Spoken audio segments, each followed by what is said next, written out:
It is the bold vision of a journalist from Vienna, Theodor Herzl, that begins to mobilize the vague yearnings of the Jewish people into a political force for action.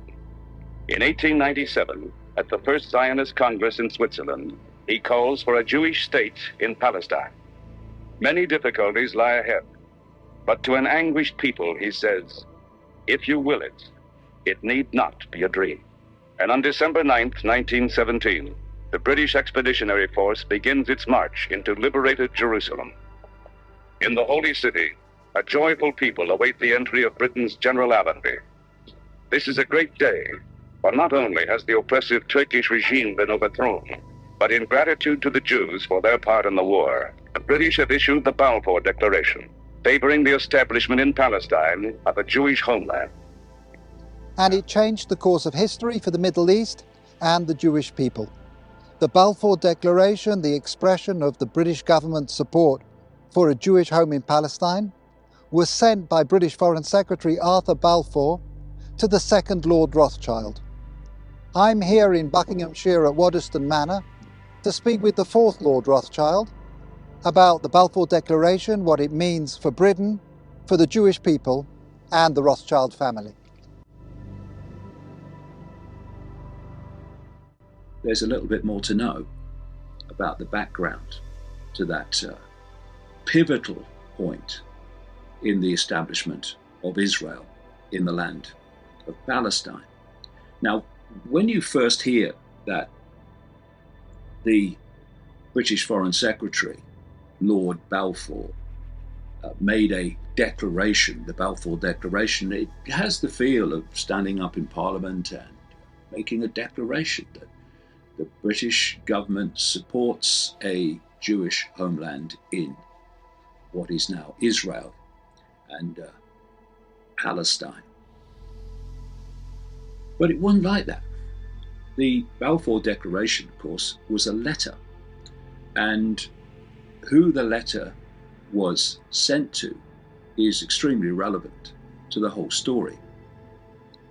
The House of Rothschild has been central to the creation, establishment of Israel and for the creation of the modern Zionist movement.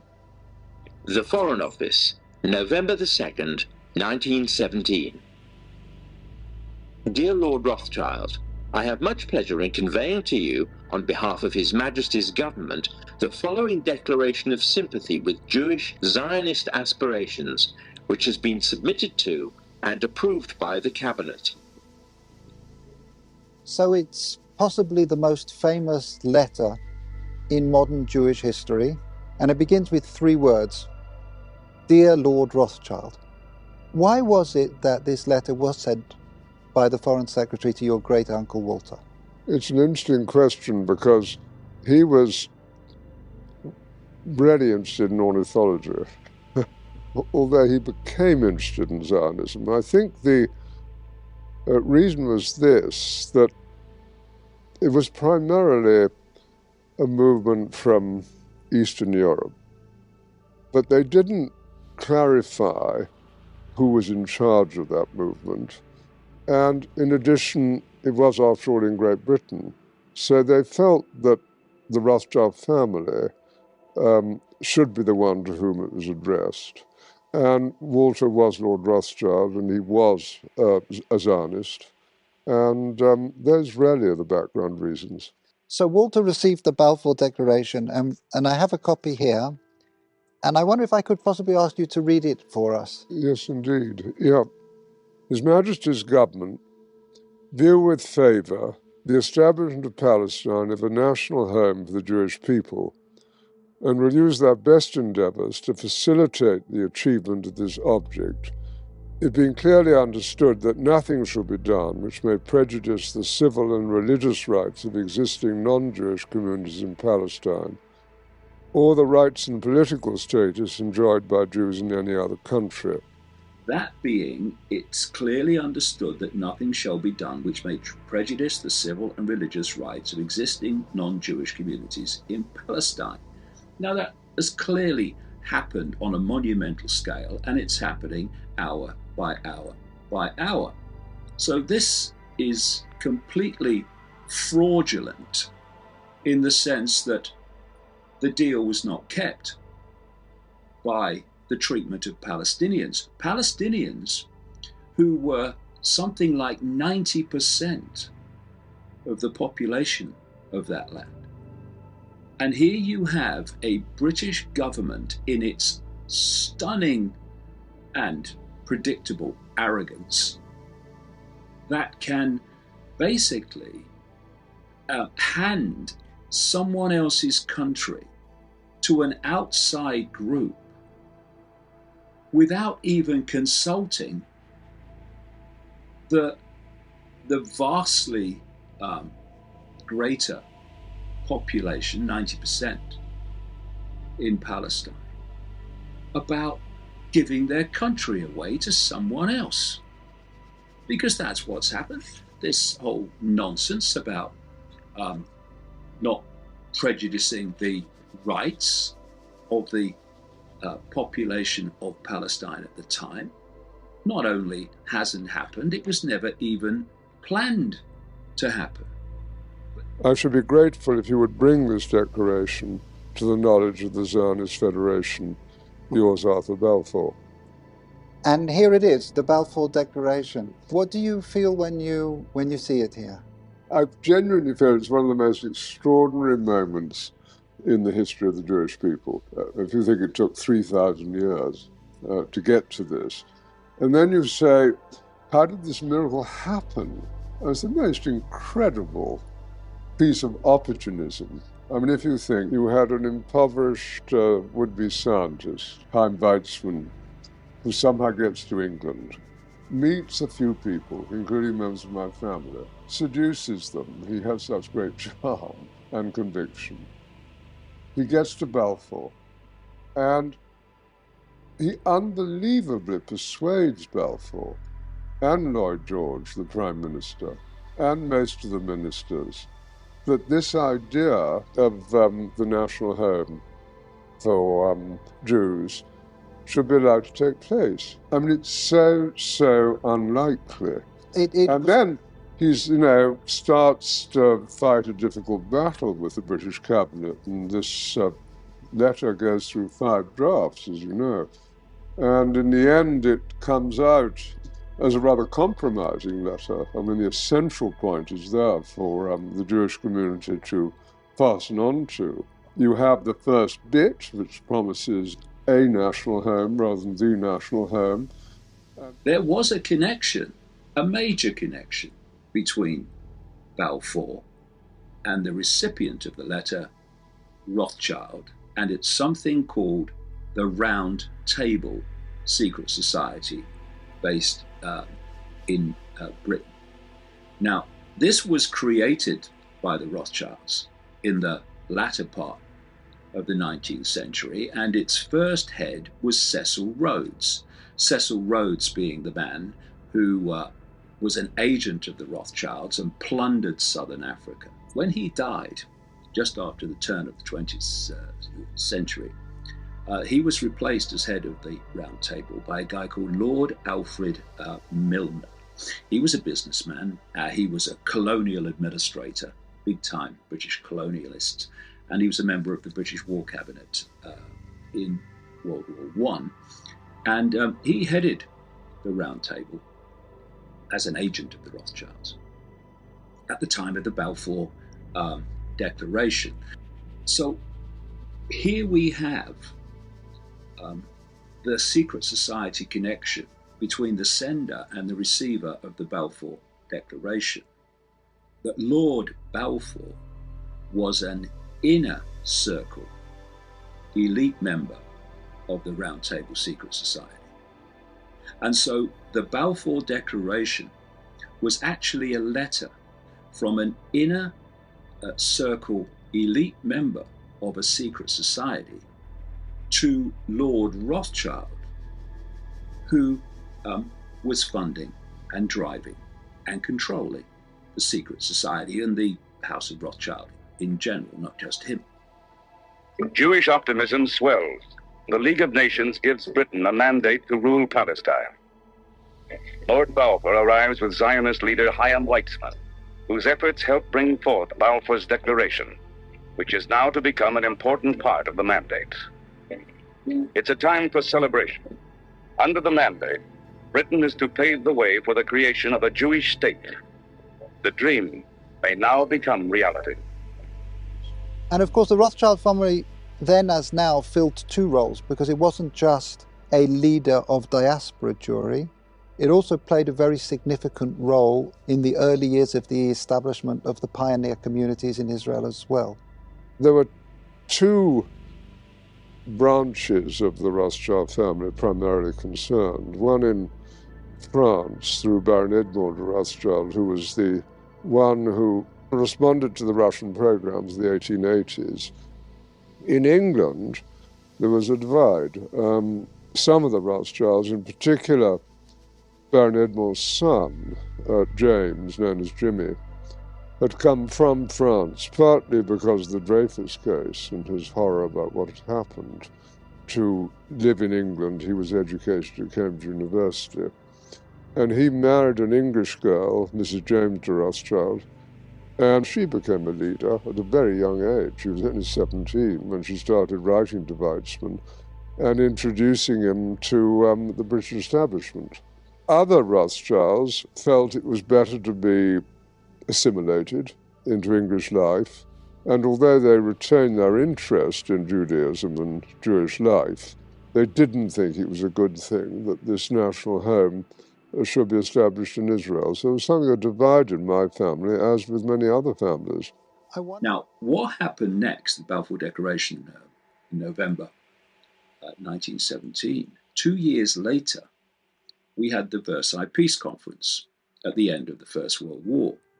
This is when the leaders of the victorious countries, led by Britain, America,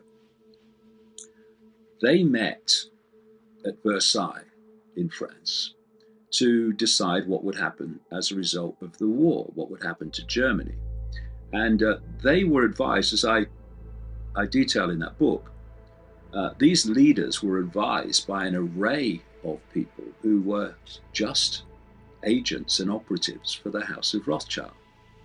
First of all, they agreed, like the British government, that they would support a Jewish homeland in Palestine.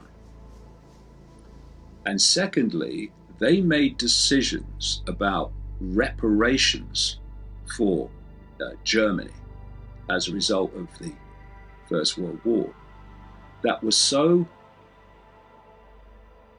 undeliverable, they were so impossible to meet, that Germany fell into total economic chaos and catastrophe. And that led directly to the political environment that allowed Hitler and the Nazis to come to power. That after World War II, the Rothschild networks arranged for the relocation of great numbers of Jewish people out of Germany to settle in Palestine and take over another people's land.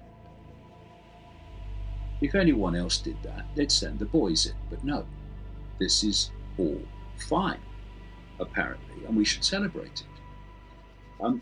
We are asked to celebrate that Zionist terror groups like Irgun and the Stern Gang terrorized the Arab population of Palestine so comprehensively with their extraordinary violence that something like, at least, and the figure is said to be higher by many others, but at least 700 to 750,000 Arab people were forced to flee Palestine in terror, never to be allowed to return, so they're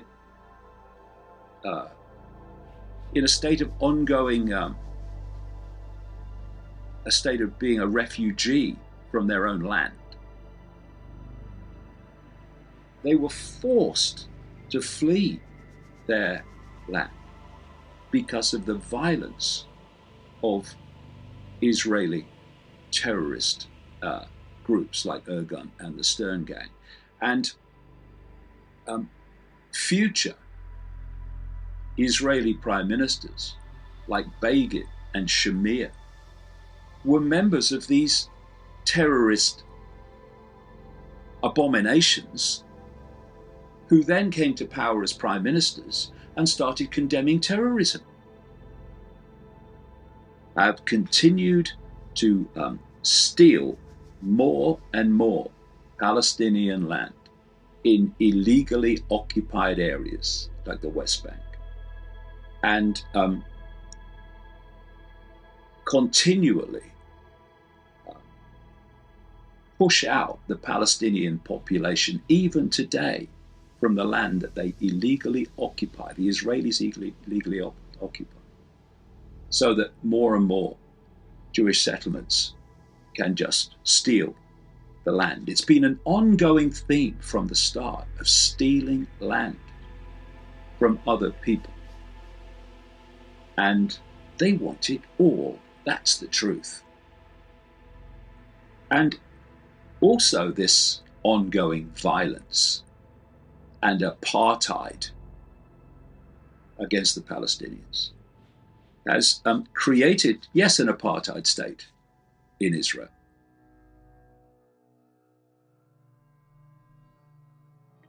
Here, world Jewry sees rising at last a homeland in which the tribes of Israel, wanderers for over 3,000 years, may come together once again as a nation.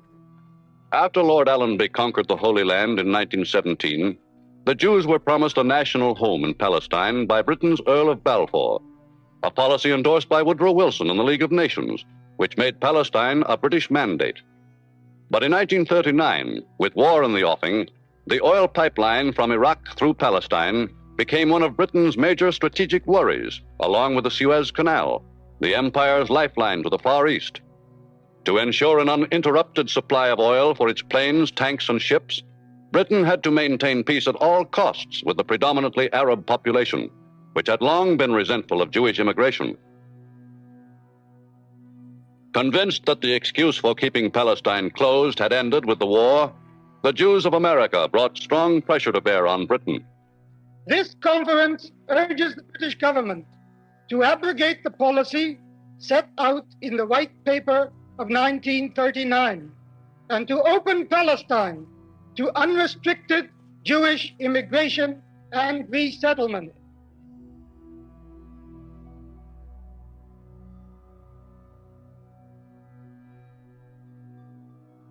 Refugee Jews able to get to Palestine find there a community to a large extent self-governing. In the Jewish Agency, representing the Jewish people in the development of their national home, are centralized the administrative and executive functions of the community. The Anglo-Palestine Bank financed much of Palestine's war-created industry, and in cooperation with the Jewish Agency, has grub-staked thousands of refugees. Many plans have been carried out to enlarge the reclaimed land areas so that they can support thousands of new settlers. Though Palestine is still predominantly Arab, the Jewish population increased greatly from the early 20s until 1940. Since that time, as a result of British immigration restrictions, the Jewish increase has scarcely kept pace with that of the Arabs. Nevertheless, the Arabs are determined to keep Palestine an Arab country and to resist every move by Britain to admit more refugees. And their threats are backed up by the League of Arab States and by armed and trained men, ready to shatter the peace of the Near East by a religious war. Repeatedly, the London spokesman for the Arab states has warned Britain's government that its policy is not acceptable to the Arabs. Every Jew that arrives in Palestine is one more brick in the structure of the proposed Zionist state, one more unit towards the Zionist majority against the Arabs, so that it is impossible for the Arabs to regard the matter only in its humanitarian aspect. The political question was finally settled by the White Paper, and any attempt to force more refugees on Palestine now, on whatever grounds it is ostensibly made, would be a breach of that settlement. But the Jews, whose arguments for a free Palestine before the war were strong, are sure that they now have an irresistible case. The Arabs also claim Palestine. To appease them, Emir Abdullah is made head of Transjordan, an Arab territory the British carve from the Promised Land. But Arab feudal lords who have sold the Jews land, expecting them to fail, now see their interests threatened. There must be no Jewish state, large or small. In 1929, incited by their feudal masters, the Arabs embark on a campaign to drive the Jews from Palestine. To resolve the conflict, in February 1939, Britain calls an Arab-Jewish conference in London. Upon arrival, Chaim Weizmann, head of the Jewish delegation, and America's Rabbi Stephen Wise learn the Arabs will not sit with them. The Arabs are immovable in their demand that Jewish immigration to Palestine cease. The conference is doomed, and 8 months after Munich, Britain, under Neville Chamberlain, once more decides in favor of appeasement. With Europe on the edge of war, for thousands of Jews, Palestine is the only hope. They are illegals, but they are desperate people, and in spite of the white paper, they come. Arab nationalism is rising, and Arab leaders arrive in London to demand that all Jewish immigration to Palestine end. Even though an Anglo-American committee has seconded the proposal of America's President Truman that 100,000 displaced Jews be admitted to Palestine now. Britain's new Labour government had promised to remove the barriers to Jewish immigration, but now disavows the recommendation of its own committee. Says Britain's Ernest Bevin, the restrictions will continue. The Americans advocate the immigration of Jews to Palestine only because they don't want them in New York. In Palestine, David Ben-Gurion, since 1935 chairman of the Jewish Agency, which represents the Jews under the mandate, calls for action. The refugees will come to this country. Not some, but all. Not later, but now. Now in Europe, plans proceed for the illegal exodus of Europe's homeless Jews. Members of the Haganah have been smuggled in to organize the escape and to lead the way to Palestine. The path of exodus will lie in the more than 1,000 miles from Poland and Germany to Italy and the Mediterranean Sea. Due to British insistence, frontier guards of most countries have been alerted against them. The odds are tremendous, but they are no greater than the refugees' determination to go. Avoiding detection, from Poland and Germany through Czechoslovakia to Vienna, they flee. Members of the Jewish Brigade stationed in Europe help them on their way, providing stolen British trucks to speed them toward the Italian frontier. In weeks of travel from border to border, they've added hundreds to their ranks. 3,000 Jews are moving out every day. It's more inter-brigade trucks that will now take them to the sea and to the illegal ships of the Haganah, waiting there to carry them to the Promised Land. After many hours, they reach an isolated part of the Italian coast. Here, the ships, purchased mainly by contributions from American Jewry, wait to receive them. As many as 4,000 are packed in a single ship, trying to run the British blockade off the Palestine coast. Their chances of evading the British are slim, but for now there's satisfaction enough in sailing toward Palestine. Resistance calls for arms, and in 1946, arms are being smuggled in from Europe and America to feed the fires of Jewish resistance kindled by the British policy on immigration. Resistance by the Haganah will be discriminate, while the extremist organizations, the Irgun and the Stern Gang, resort to terror and assassination to achieve their goal, the removal of the British from Palestine. Government buildings, police stations, and officers' clubs become prime targets.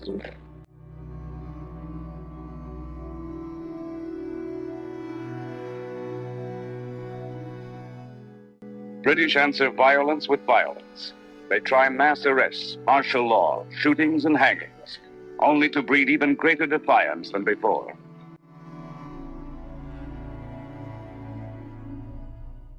Majority of Jews in Palestine reject the ruthless acts of terrorism, but for many, restraint has become impossible. An open, if undeclared, war is raging.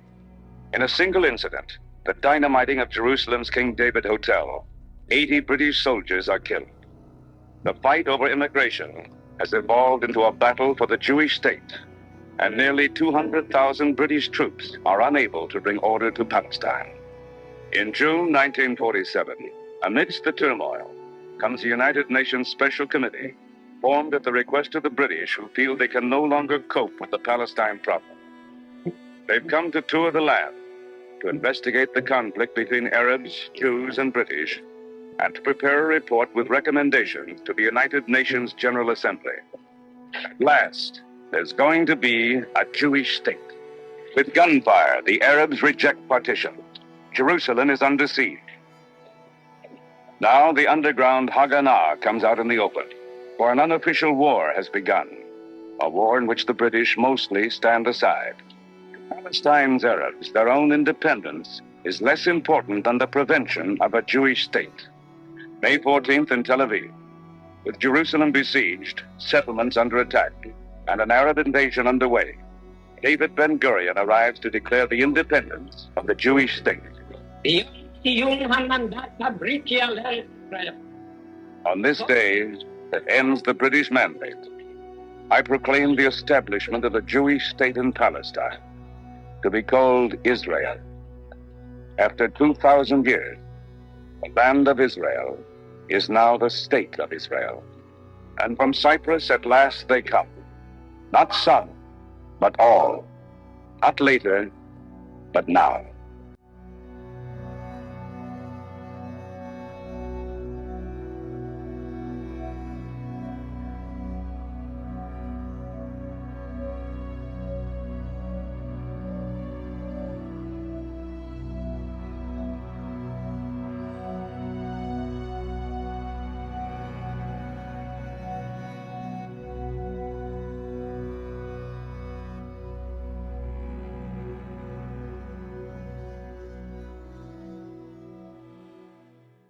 I was brought up as an Orthodox Jew and a Zionist. On a shelf in our kitchen was a tin box of the Jewish National Fund, into which we put coins to help the pioneers building a Jewish presence in Palestine. I first went to Israel in 1961, and I've been there since more times than I can count. I had family in Israel, and I have friends in Israel. One of them fought in the wars of 1956, 1967 and 1973 and was wounded in two of them. The tie clip which I'm wearing is made from a campaign decoration awarded to him which he presented to me. I've known most of the Prime Ministers of Israel, starting with the founding Prime Minister, David Ben-Gurion. Golda Meir was my friend. So was Yigal Allon, the Deputy Prime Minister, who as a general won the Negev for Israel in the 1948 War of Independence. My parents came to Britain as refugees from Poland.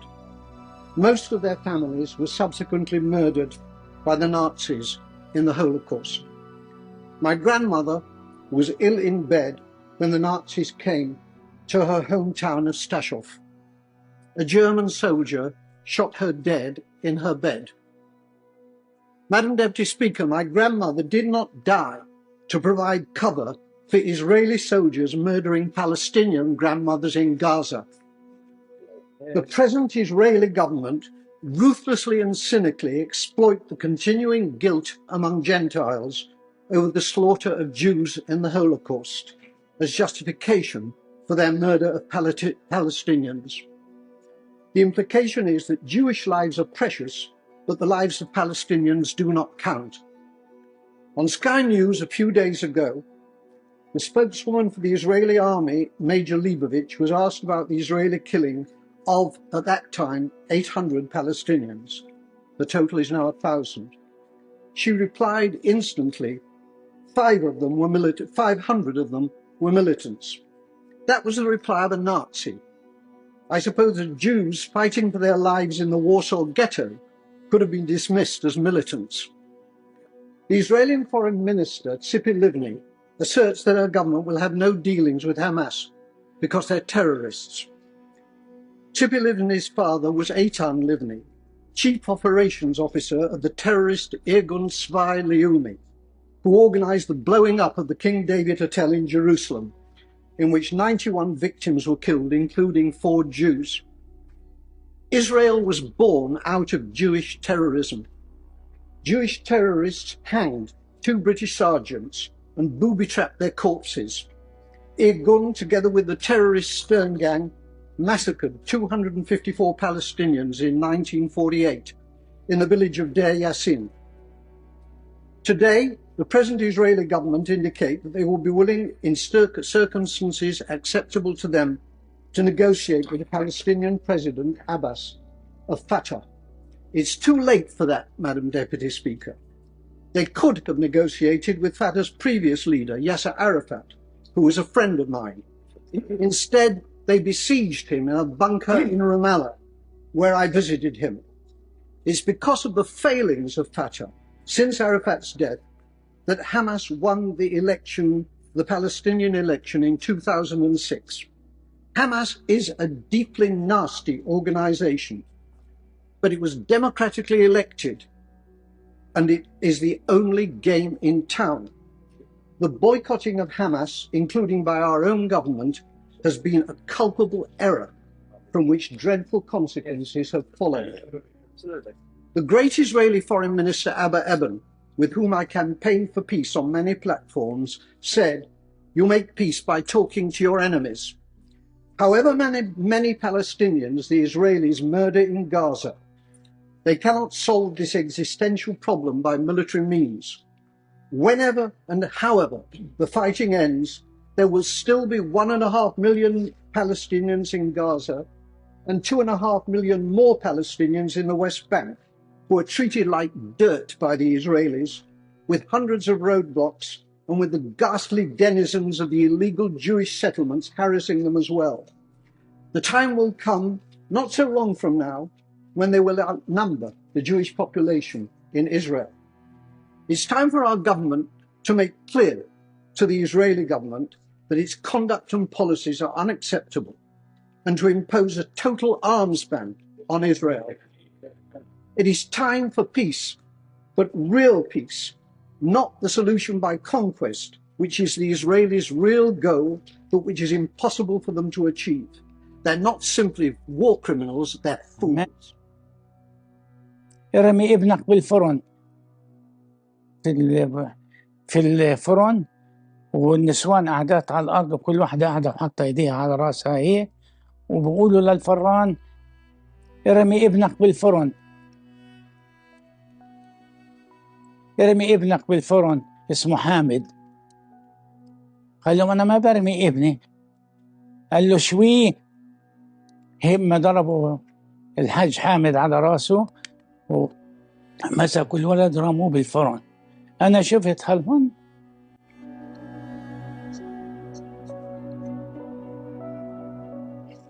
شفت هالمنظر ما تمش فيها حيل من مرة. يعني بعدين مسكوا الأب حطوه وراه، قالوا له الحق ابنك. أنا اجيت قعدت قلت هلا بيمسكوني، قمت أركض. מלחמת השחרור, ידענו דבר אחד פשוט, או אני או הם.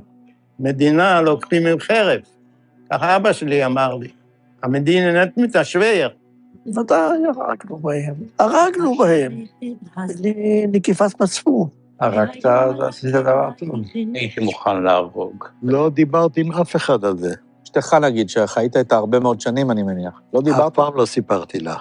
מה, אני אספר לה שאני הייתי רוצח?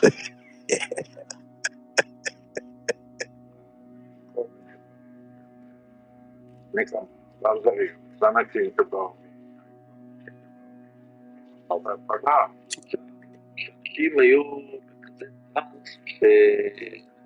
כמה וכמה עדויות, תעשו איתם, חמאס להם בכל פתרון. צד אחר, כשאתה אקדח, אתה תהרג את כולם.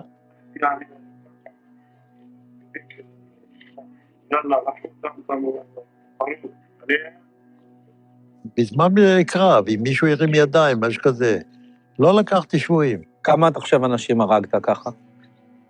לא ספרתי. אני לא יכול לדעת בחיי. הוא תפס אישה, חתיכה צעירה, נכנס לבית אחד, הכין חדר מיטות, מיטה, ואותו לזיין אותה.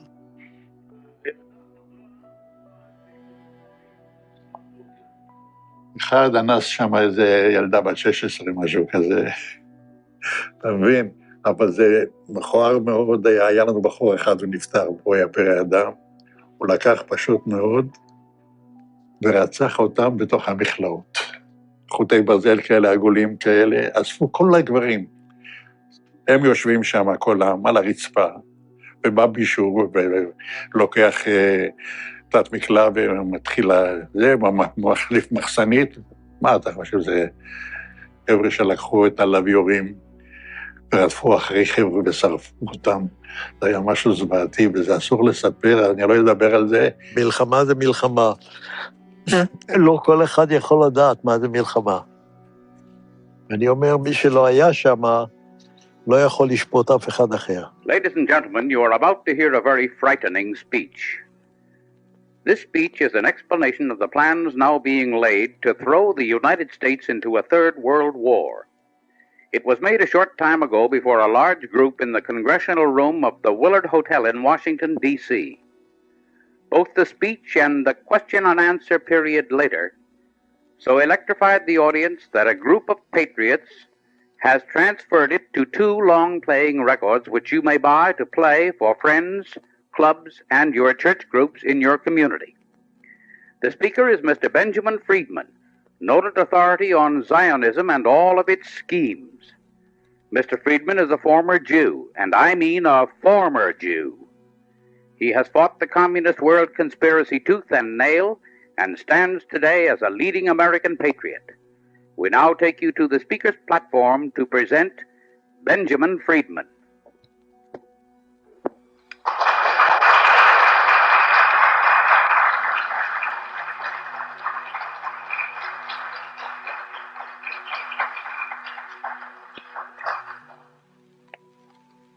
What I intend to tell you tonight is something that you have never been able to learn from any other source. And what I tell you now concerns not only you, but your children and the survival of this country and Christianity. I'm not here just to dish up a few facts to send up your blood pressure, but I'm here to tell you things that will help you preserve what you consider the most sacred thing in the world, the liberty and the freedom and the right to live as Christians, where you have a little dignity and a little right to pursue the things that your conscience tells you are the right thing as Christians. Now, first of all, I'd like to tell you that on August 25th, 1960, that was shortly before election, Senator Kennedy, who is now the President of the United States, went to New York and delivered an address to the Zionist Organization of America. In that address, to reduce it to its briefest form, he stated that he would use the armed forces of the United States to preserve the existence of the regime set up in Palestine by the Zionists, who are now in occupation of that area. In other words, Christian boys are going to be yanked out of their homes, away from their families, and sent abroad to fight in Palestine against the Christian and Muslim Arabs who merely want to return to their homes.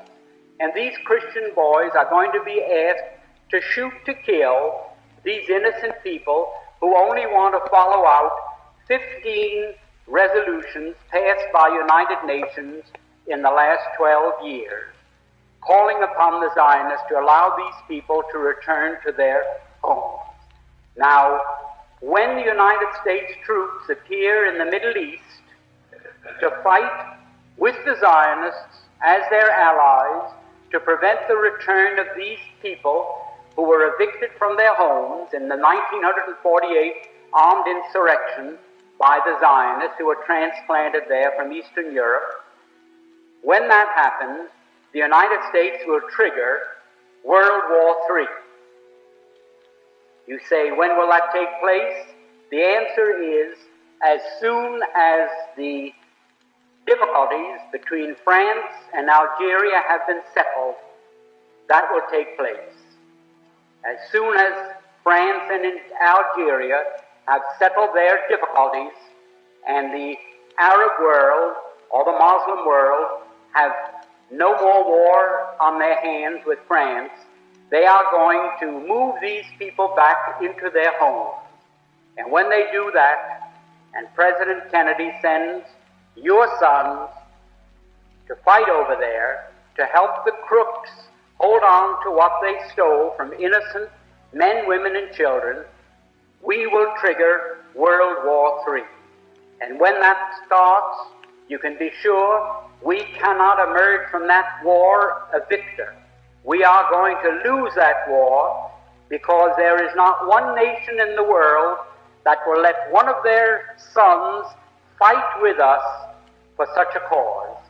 I know and speak to these ambassadors in Washington and at United Nations, and of the 99 nations there, I've consulted with maybe 70 of them, and when we go to war in Palestine to help the thieves retain possession of what they have stolen from these innocent people, we're not going to have a man there to fight with us as our allies.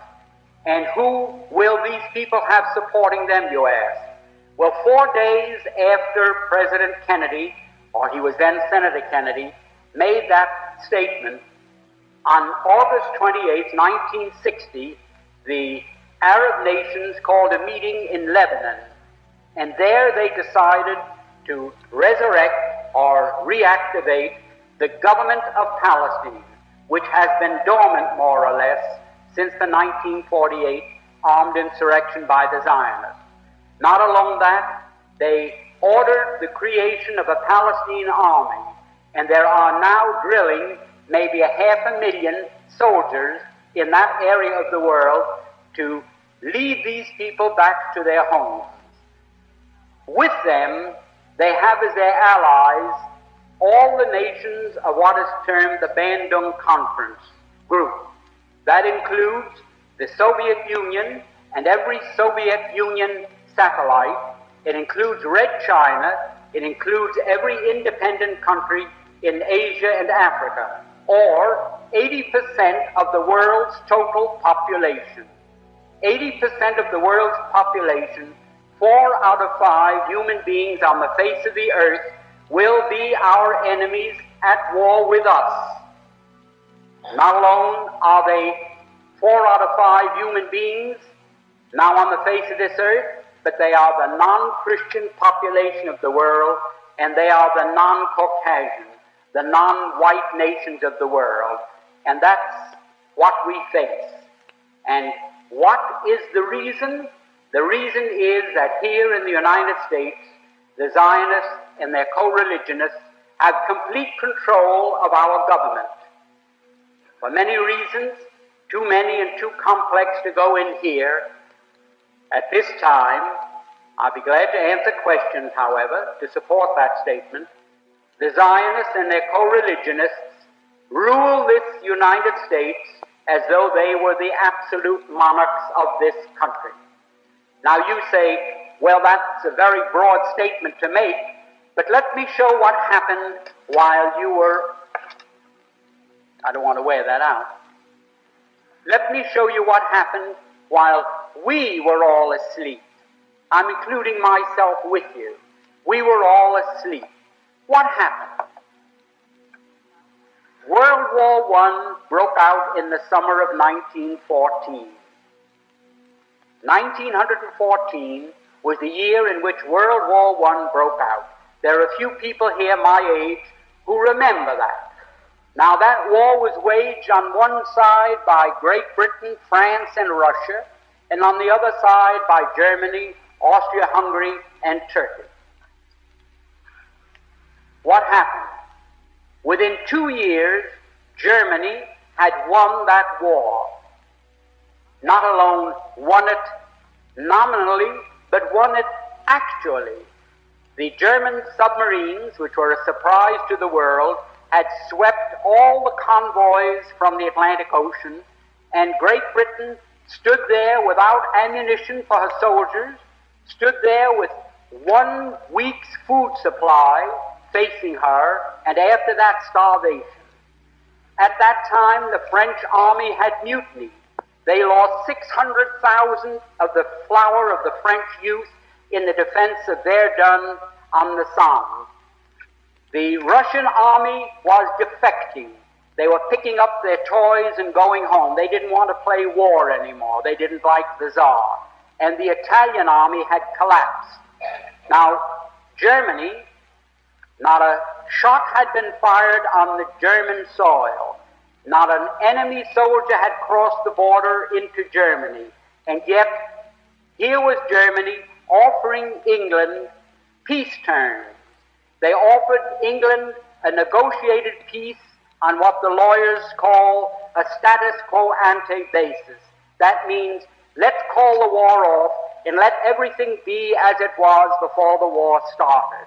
Well, England in the summer of 1916 was considering that seriously. They had no choice. It was either accepting this negotiated peace that Germany was magnanimously offering them, or going on with the war and being totally defeated. While that was going on, the Zionists in Germany, who represented the Zionists from Eastern Europe, went to the British War Cabinet, and I'm going to be brief because this is a long story, but I have all the documents to prove any statement that I make. If anyone here is curious or doesn't believe what I'm saying is at all possible. The Zionists in London went to the British War Cabinet and they said, look here, you can yet win this war. You don't have to give up. You don't have to accept a negotiated peace offered to you now by Germany. You can win this war if the United States will come in as your ally. The United States was not in the war at that time. We were fresh, we were young, we were rich, we were powerful. And they told England, we will guarantee to bring the United States into the war as your ally, to fight with you on your side, if you will promise us Palestine after you win the war. In other words, they made this deal. We will get the United States into this war as your ally. The price you must pay us is Palestine after you have won the war and defeated Germany, Austria-Hungary, and Turkey. Now, England had as much right to promise Palestine to anybody as the United States would have to promise Japan to Ireland for any reason whatsoever. It's absolutely absurd that Great Britain, that never had any connection or any interest or any right in what is known as Palestine, should offer it as coin of the realm to pay the Zionists for bringing the United States into the war. However, they made that promise in October of 1916. October 1916. And shortly after that, I don't know how many here remember it, the United States, which was almost totally pro-German, because the newspapers here were controlled by Jews, the bankers were Jews, all the media of mass communications in this country were controlled by Jews, and they were pro-German because their people, in a majority of cases, came from Germany, and they wanted to see Germany lick the Tsar. The Jews didn't like the Tsar, and they didn't want Russia to win this war. So the German bankers, the German Jews, Kuhn Loeb, and the other big banking firms in the United States refused to finance France or England to the extent of $1. They stood aside and they said, as long as France and England are tied up with Russia, not 1 cent. But they poured money into Germany. They fought with Germany against Russia, trying to lick the Tsarist regime. Now, those same Jews, when they saw the possibility of getting Palestine, they went to England and they made this deal. At that time, everything changed, like the traffic light that changes from red to green. where the newspapers had been all pro-German, where they'd been telling the people the difficulties that Germany was having fighting Great Britain commercially and in other respects. All of a sudden, the Germans were no good. They were villains. They were Huns. They were shooting Red Cross nurses. They were cutting off babies' hands, and they were no good. Well, shortly after that, Mr. Wilson declared war on Germany. The Zionists in London sent these cables to the United States to Justice Brandeis, go to work on President Wilson. We're getting from England what we want. Now you go to work, and you go to work on President Wilson and get the United States into the war. And that did happen. That's how the United States got into the war. We had no more interest in it. We had no more right to be in it than we have to be on the moon tonight instead of in this room. Now the war, World War I, in which the United States participated, had absolutely no reason to be our war. We went in there, we were railroaded into it. If I can be vulgar, we were suckered into that war merely so that the Zionists of the world could obtain Palestine. Now, that is something that the people in the United States have never been told. They never knew why we went into World War I. Now, what happened? After we got into the war, the Zionists went to Great Britain and they said, well, we performed our part of the agreement. Let's have something in writing that shows that you are going to keep your bargain and give us Palestine after you win the war. Because they didn't know whether the war would last another year or another 10 years. So they started to work out a receipt. The receipt took the form of a letter, and it was worded in very cryptic language so that the world at large wouldn't know what it was all about. And that was called the Balfour Declaration. The Balfour Declaration was merely Great Britain's promise to pay the Zionists what they had agreed upon as a consideration for getting the United States into the war. So this great Balfour Declaration that you hear so much about is just as phony as a $3 bill, and I don't think I can make it more emphatic than that. Now, that is where all the trouble started. The United States was in the war. The United States crushed Germany. We went in there, and it's history, you know what happened. Now, when the war was ended, and the Germans went to Paris, to the Paris Peace Conference in 1919, there were 117 Jews there as a delegation representing the Jews, headed by Bernard Baruch. I was there, I ought to know. Now what happened? The Jews at that peace conference, when they were cutting up Germany and parceling out Europe to all these nations that claimed a right to a certain part of European territory, the Jews said, how about Palestine for us? And they produced, for the first time, to the knowledge of Germans, this Balfour Declaration. So the Germans, for the first time, realized, oh, that was the game. That's why the United States came into the war. And the Germans, for the first time, realized that they were defeated. They suffered this terrific reparations that was slapped onto them because the Zionists wanted Palestine, and they were determined to get it at any cost. Now that brings us up to another very interesting point.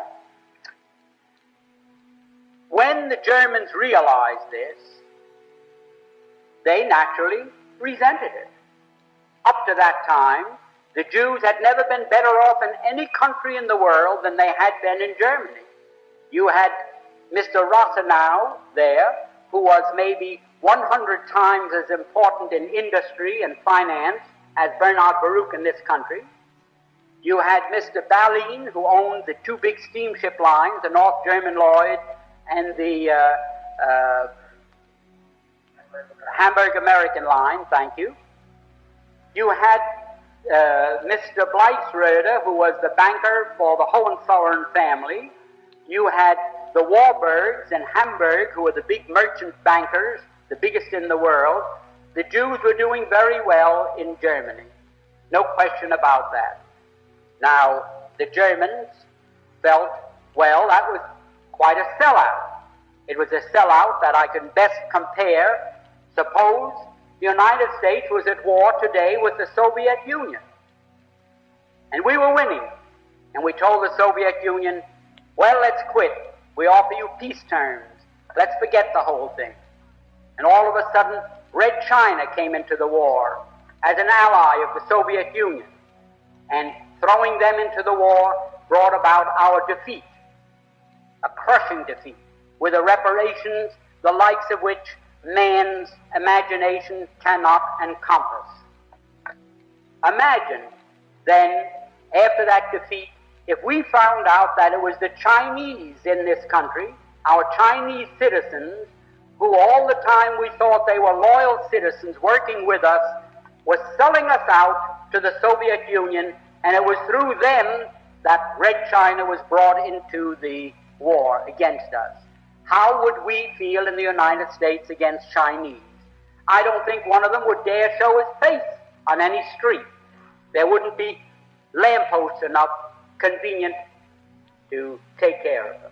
Imagine how we would feel. Well, that's how the Germans felt towards these Jews. We've been so nice to them, and from 1905 on, when the first communist revolution in Russia failed and the Jews had to scramble out of Russia, they all went to Germany, and Germany gave them refuge, and they were treated very nicely. And here, they sold Germany down the river for no reason at all, other than they wanted Palestine as a so-called Jewish commonwealth. Now, Nahum, Sokolow, all the great leaders, the big names that you read about in connection with Zionism today, they, in 1919, 1920, 21, 22, and 23, they wrote in all their papers, and the press was filled with their statements, that the feeling against the Jews in Germany is due to the fact that they realized that this great defeat was brought about by our intercession and bringing the United States into the war against them. The Jews themselves admitted that. It wasn't that the Germans in 1919 discovered that a glass of Jewish blood tasted better than Coca-Cola or Münchner beer. There was no religious feeling. There was no sentiment against those people merely on account of their religious belief. It was all political. It was economic. It was anything but religious. Nobody cared in Germany whether a Jew went home and pulled down the shades and said Shema Yisrael or Our Father.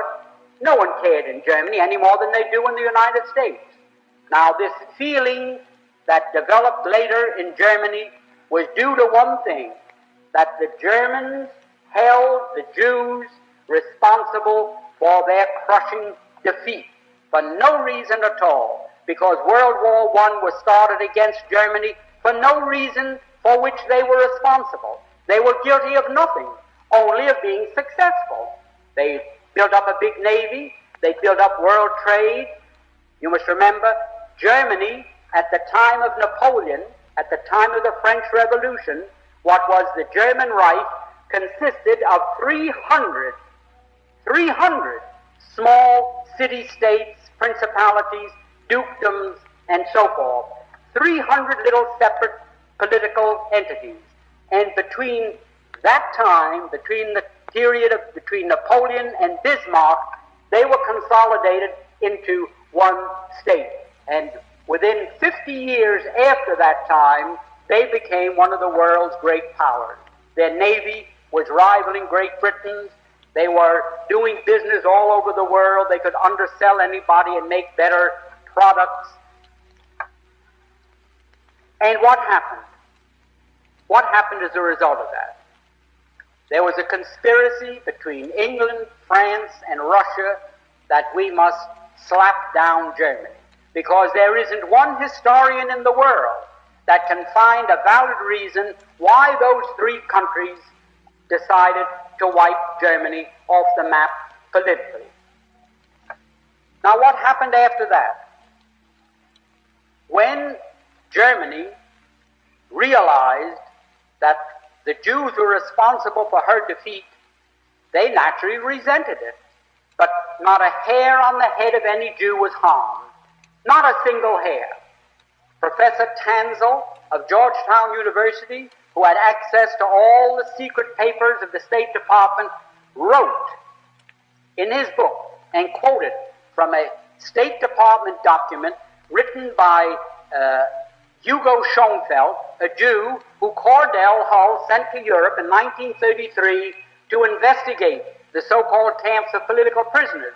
And he wrote back that he found them in very fine condition. They were in excellent shape. Everybody treated well. And they were filled with communists. Well, a lot of them were Jews, because the Jews happened to be maybe 98% of the communists in Europe at that time. And there were some priests there, and ministers, labor leaders, Masons, and others who had international affiliation. Now, the Jews sort of tried to keep the lid on this fact. They didn't want the world to really understand that they had sold out Germany and that the Germans resented that.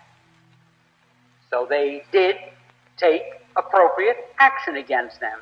They, shall I say, discriminated against them wherever they could. They shunned them, the same as we would the Chinese or the Negroes or the Catholics or anyone in this country that sold us out to an enemy and brought about our defeat.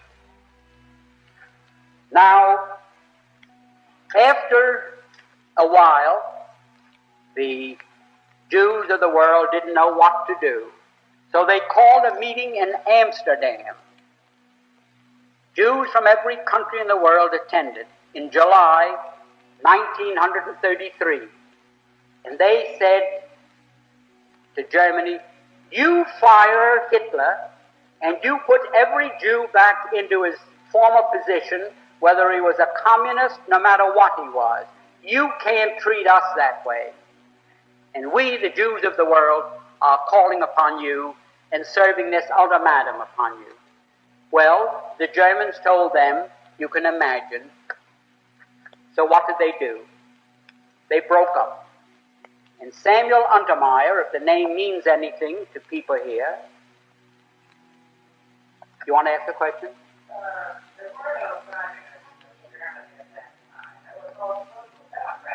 Well, I don't want to go by what they were called. We're now using English words, and what they were called in Germany is not very material, but they were communists because in 1917, the communists took over Germany for a few days.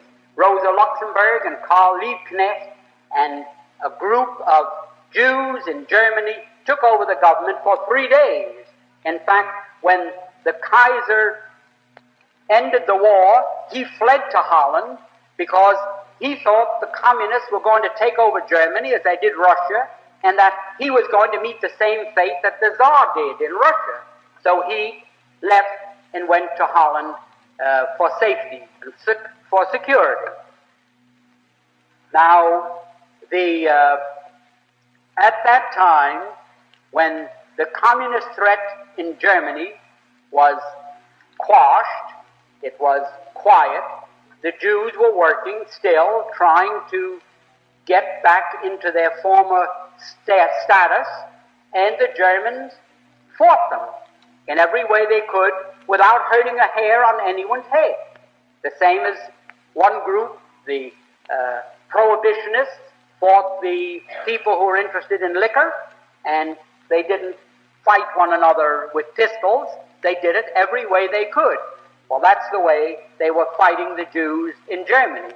And at that time, mind you, there were 80 to 90 million Germans, and there were only 460,000 Jews. Less than 0.5% of the population of Germany were Jews.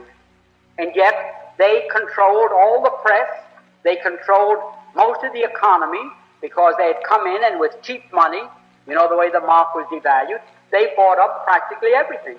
Well, in 1933, when Germany refused to surrender, mind you, to the World Conference of Jews in Amsterdam, they broke up, and Mr. Untermeyer came back to the United States, who was the head of the American delegation and the president of the whole conference, and he went from the steamer to ABC and made a radio broadcast throughout the United States in which he said, "The Jews of the world now declare a holy war against Germany. We are now engaged in a sacred conflict against the Germans, and we are going to starve them into surrender. We are going to use a worldwide boycott against them that will destroy them because they are dependent upon their export business."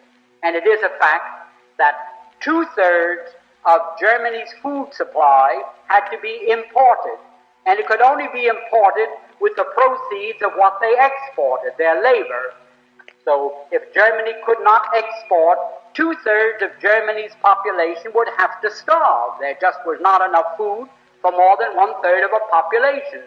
Now, in this declaration, which I have here, it was printed and a whole page in the New York Times on August 7th, 1933, Mr. Samuel Untermeyer boldly stated that this economic boycott is our means of self-defense. President Roosevelt has advocated its use in the NRA, which some of you may remember, where everybody was to be boycotted unless they followed the rules laid down by the New Deal, which of course was declared unconstitutional by the Supreme Court at that time. Nevertheless, the Jews of the world declared a boycott against Germany, and it was so effective that you couldn't find one thing in any store anywhere in the world with the words "Made in Germany" on it.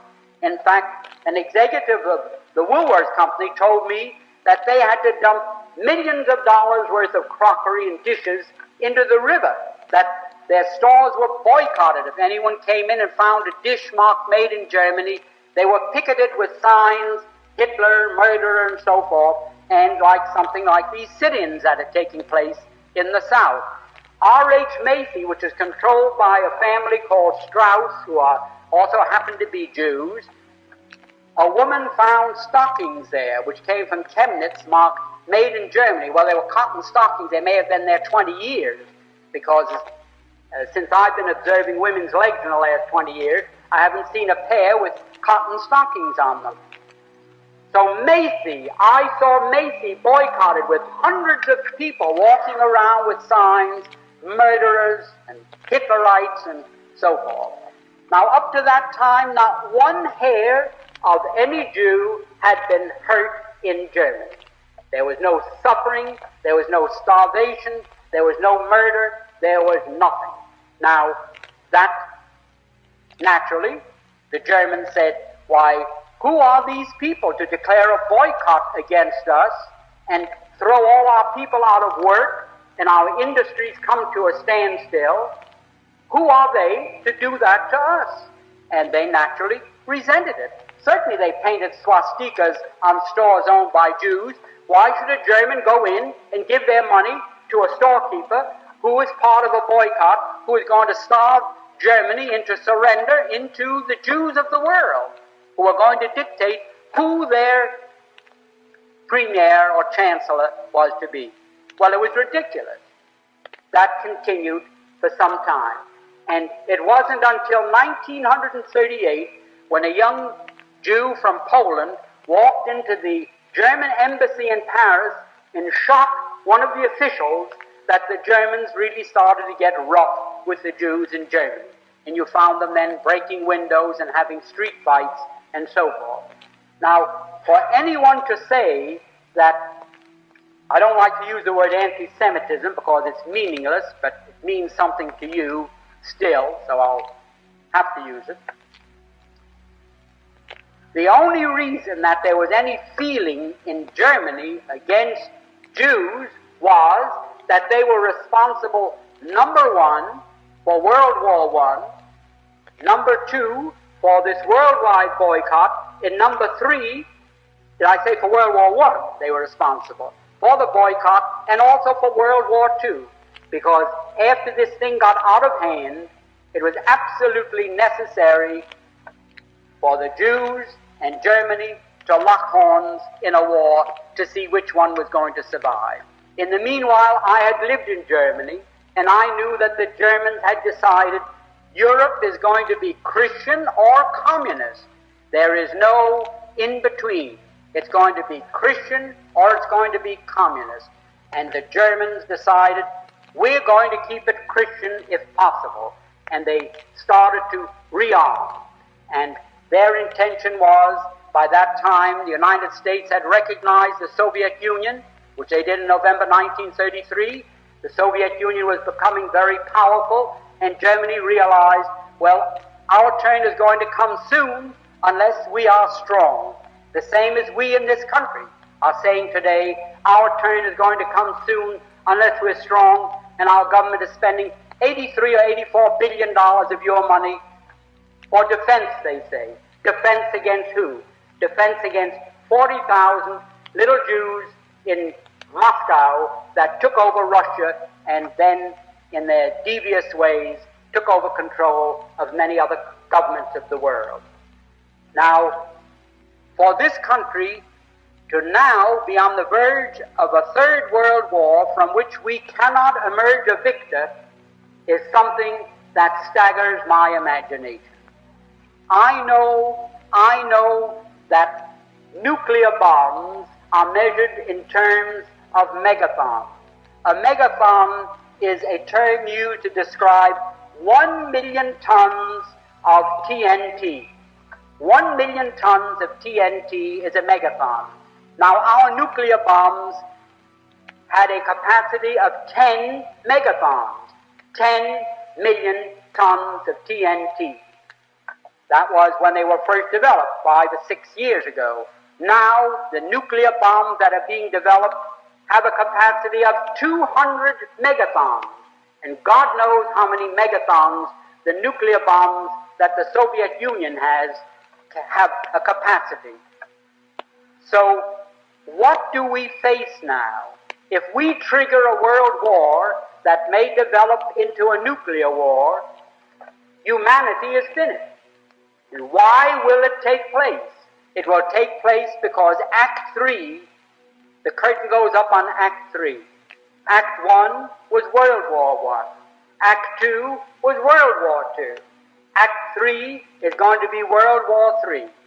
The Jews of the world, the Zionists, and their co-religionists everywhere are determined that they are going to again use the United States to help them permanently retain Palestine as their foothold for their world government.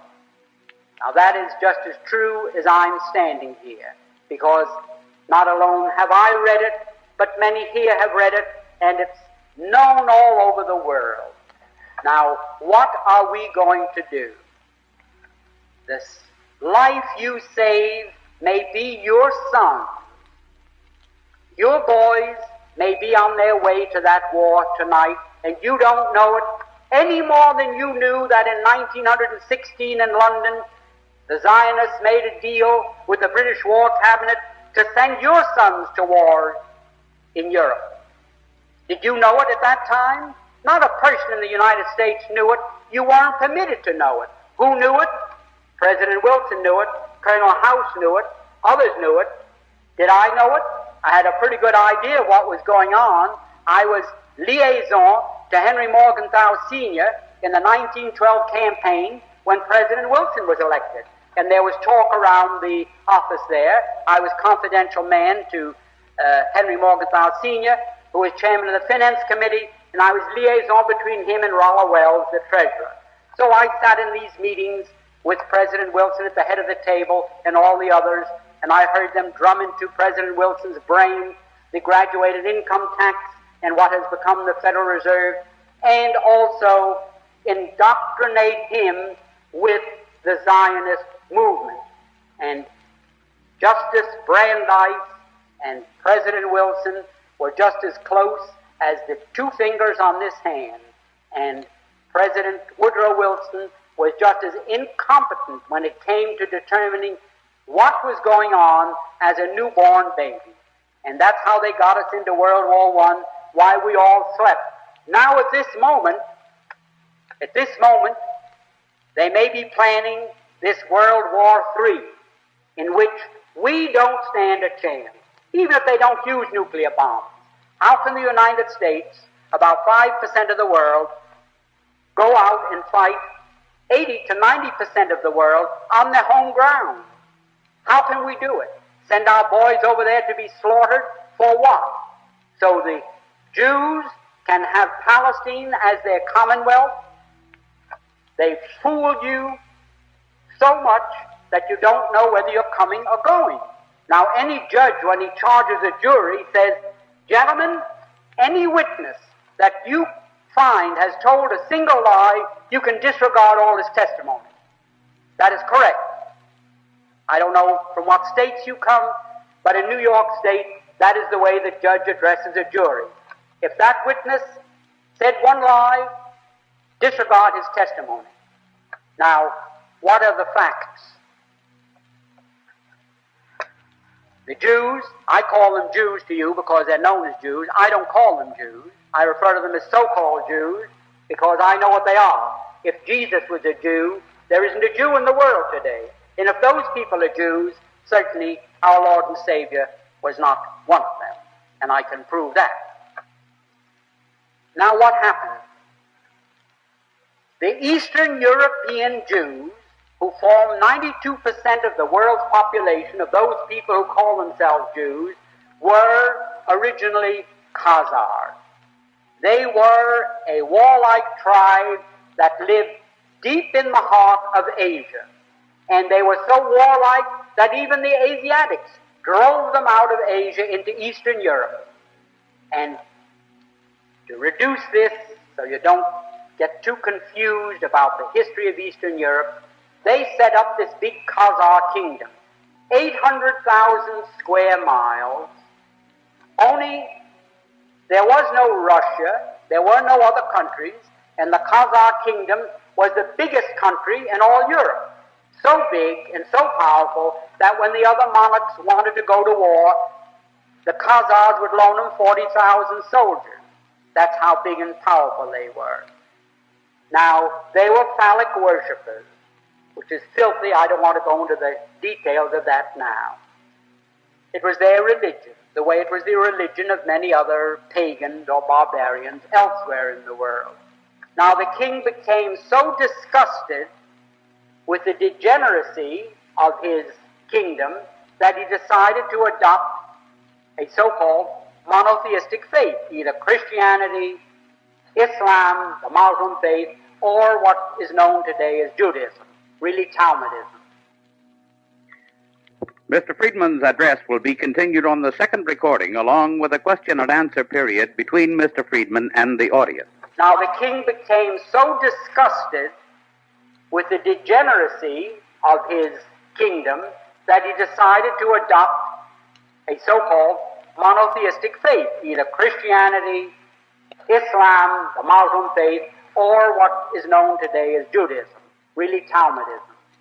So, like spinning a top, he said, eeny, meeny, miny, mo, and he picked out so-called Judaism.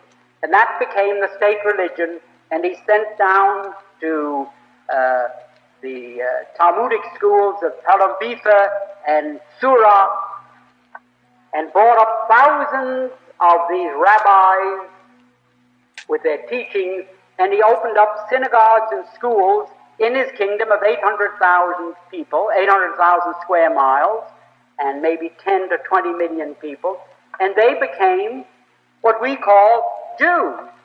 There wasn't one of them that ever had an ancestor that ever put a toe in the Holy Land, not alone in Old Testament history, but back to time, the beginning of time. Not one of them. And yet they come to the Christians and they ask us to support their armed insurrection in Palestine by saying, well, you want to certainly help repatriate God's chosen people to their promised land, their ancestral homeland. It's your Christian duty. We gave you one of our boys as your Lord and Savior. You now go to church on Sunday and kneel, and you worship a Jew, and we are Jews. Well, they were pagan Khazars who were converted just the same as the Irish. And it's just as ridiculous to call them people of the Holy Land as it would be. There are 54 million Chinese Muslims. 54 million. And Muhammad only died in 620 AD, so in that time, 54 million Chinese have accepted Islam as their religious belief. Now imagine in China, 2,000 miles away from Arabia, where the city of Mecca is located, where Muhammad was born, imagine if the 54 million Chinese called themselves Arabs. Imagine. Why, you'd say they're lunatics. Any man that believes that those 54 million Chinese are Arabs must be crazy. All they did was adopt as a religious faith a belief that had its origin in Mecca, in Arabia. The same as the Irish. When the Irish became Christians, nobody dumped them in the ocean and imported from the Holy Land a new crop of inhabitants that were Christians. They had Christian flesh and blood. They weren't different people. They were the same people, but they had accepted Christianity as their religious faith. Now these pagans, these Asiatic, these Turco-Finns, they were a Mongoloid race who were forced out of Asia into Eastern Europe. They likewise, because their king took the faith, this Talmudic faith, they had no choice, just the same as in Spain. If the king was Catholic, everybody had to be a Catholic. If not, you had to get out of Spain. So everybody, they lived on the land just like the trees in the bushes. A human being belonged to the land under that feudal system. So they all became what we call today Jews. Now imagine how silly it was for the Christians, for the great Christian countries of the world to say, we're going to use our power, our prestige, to help repatriate God's chosen people to their ancestral homeland, their promised land. Now, could there be a bigger lie than that? Could there be a bigger lie than that? And because they control the newspapers, the magazines, the radio, the television, the book publishing business, they have the ministers in the pulpits, they have the politicians on the soapboxes talking the same language. So naturally, you believe black is white if you heard it often enough. You wouldn't call black black anymore. You'd start to call black white, and nobody could blame you. Now, that is one of the great lies. That is the foundation of all the misery that has befallen the world. Because after 2 wars fought in Europe,